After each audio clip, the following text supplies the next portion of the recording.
महत्वाचा विषय अनिल परब बोला की या महाराष्ट्राचे मुख्यमंत्री श्री देवेंद्र फडणवीस साहेब ज्यांची एक प्रतिमा आहे, ज्यांच्याकडे बघताना लोक सुसंस्कृत म्हणून बघतात, आणि अशा मुख्यमंत्र्यांच्या सरकारमध्ये एक आमदार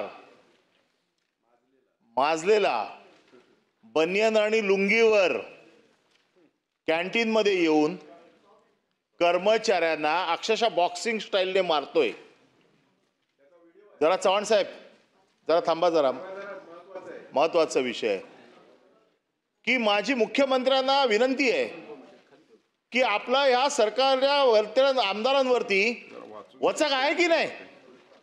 आपल्यासारखा एखादा ज्याला असं वाटतं की महाराष्ट्र सुसंस्कृत असला पाहिजे, आपली जी प्रतिमा जी सुसंस्कृतपणाची आपण जी लोकांच्या मनामध्ये आहे त्याला तडे देण्याचं काम अशा प्रकारचे आमदार करतायत.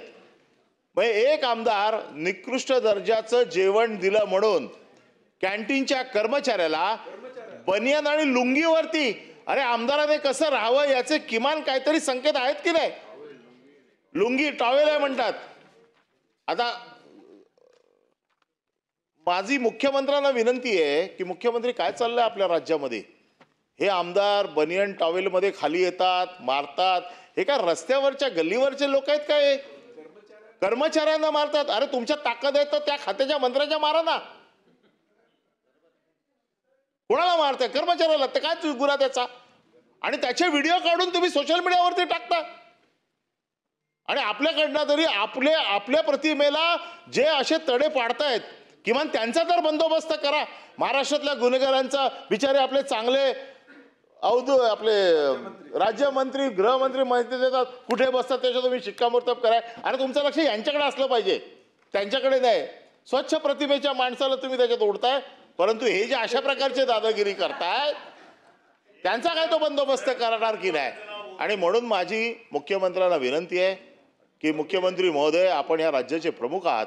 आपल्याकडे ज्या नजरेने जनता बघते आणि आपल्या राज्यामध्ये आपल्या सरकारच्या एक पाठिंबा देणारा अशा लोकांचा पाठिंबा तुम्ही घेणार का? आणि अशा लोकांच्या पाठिंब्यावरती मुख्यमंत्रीपदी बसणं आपल्याला आवडेल का? आणि म्हणून अशा आमदारांचा आपण बंदोबस्त करावा. मला असं वाटतं की निलंबित करता येत असेल तर निलंबित करावं. कारण गेस्ट हाऊस हे आपल्या विधिमंडळाच्या कार्यकक्षेत येतं. आणि मी जर समजा इथे मारलं असतं आतमध्ये कोणाला कर्मचाऱ्याला तर आपण मला निलंबित करू शकले असते. आपल्याला तो अधिकार आहे.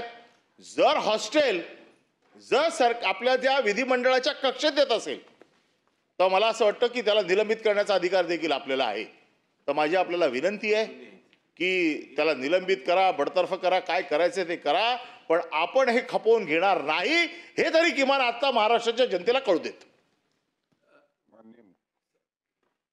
माननीय सभापती महोदय, सन्माननीय परब साहेबांनी जो विषय या ठिकाणी मांडलेला आहे, खरं म्हणजे मी देखील त्याची माहिती घेतली आणि तो व्हिडिओ मी देखील स्वतः बघितलेला आहे. आणि निश्चितच अशा प्रकारचं वर्तन हे आपल्या कोणाहीकरता भूषणावं नाही. याच्याने विधिमंडळाची आणि आमदार म्हणून आपली सगळ्यांचीच प्रतिमा कुठेतरी कमी होते. तिथनं माहिती अशी आली की काय आमदार निवासातल्या सोयी नीट नव्हत्या, भाजीला वास होता वगैरे, या सगळ्या गोष्टीची तक्रार करता येते. त्याच्यावर कारवाई केली पाहिजे. तो एक वेगळा मुद्दा आहे. त्याच्यावर मी आपल्याला विनंती करेन की आपण स्वतः लक्ष घालावं. आमदार निवासात जर काही अनियमितता असेल, तिथे काही घाण असेल, काही समजा चुकीच्या प्रकारच्या गोष्टी वापरल्या जात असतील तर स्वतंत्रपणे त्याची कारवाई झाली पाहिजे. पण अशा परिस्थितीमध्ये मारहाण करणं, लोकप्रतिनिधींनी मारहाण करणं आणि त्याच्या अशा प्रकारचे व्हिडिओ येणं, यातनं आपल्या